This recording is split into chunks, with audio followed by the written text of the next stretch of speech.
بسم اللہ الرحمن الرحیم۔ بھائی کا سوال یہ ہے کہ اگر دوسرے مذہب کا کوئی انسان ہے، چاہے ہندو ہے، عیسائی ہے، یہودی ہے، اس کو مسلمان ہونے کے لیے کن چیزوں کے اوپر ایمان لانا ضروری ہے؟ دیکھیں، قرآن کے اندر اور رسول اللہ صلی اللہ علیہ وسلم کی احادیث کے اندر جو 5 چیزیں ہیں جن کے اوپر ایمان لانا لازمی قرار دیا گیا ہے، مطالبہ کیا گیا ہے کہ اللہ پر ایمان، یعنی اللہ کی پوری توحید کے اوپر ایمان، یعنی صرف اللہ کی عبادت ہوگی، اس کے بعد کسی اور کو معبود نہیں سمجھا جائے گا، اور پھر اس کے بعد رسولوں پر ایمان، اور خاص طور پہ آخری رسول محمد صلی اللہ علیہ وسلم کے اوپر بحیثیت آخری رسول اور ان کی شریعت کے اوپر عمل کرنے کے اعتبار سے ان کے اوپر ایمان، کتابوں پر ایمان، یعنی اللہ کی جتنی بھی کتابیں ہیں ان کے اوپر ایمان لانا، اور خاص طور پر جو اللہ کی آخری کتاب ہے جو المحیمن ہے،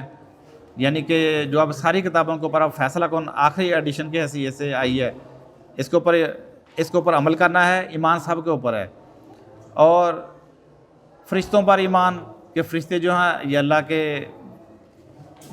مخلوق ہیں، اور اللہ تعالیٰ ان کے ذریعے اپنے انبیاء کے اوپر وحی بھی کرتا ہے اور نظام کائنات بھی ان کے ذریعے چلاتا ہے،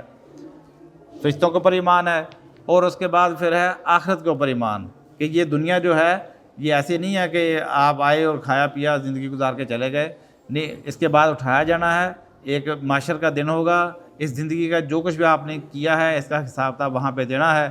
اس کے بعد جنت یا جہنم جو ہے وہ اسی زندگی کے مطابق آپ کو ملے گی۔ تو یہ 5 چیزیں ہیں جن کے اوپر ایمان لانا ضروری ہے کہ وہ کوئی بھی مذہب کے اندر ہے، ان چیزوں کو وہ مانے گا تو وہ مومن ہو جائے گا، مسلمان ہو جائے گا۔ پھر اس کے بعد ہی اس کے بعد جو اگلے مطالبات آئیں گے کہ وہ نماز پڑھے گا، زکوٰۃ ادا کرے گا، صاحب نصاب ہے تو زکوٰۃ ادا کرے گا، اور صاحب استطاعت ہے تو وہ زندگی کے اندر حج بھی کرے گا۔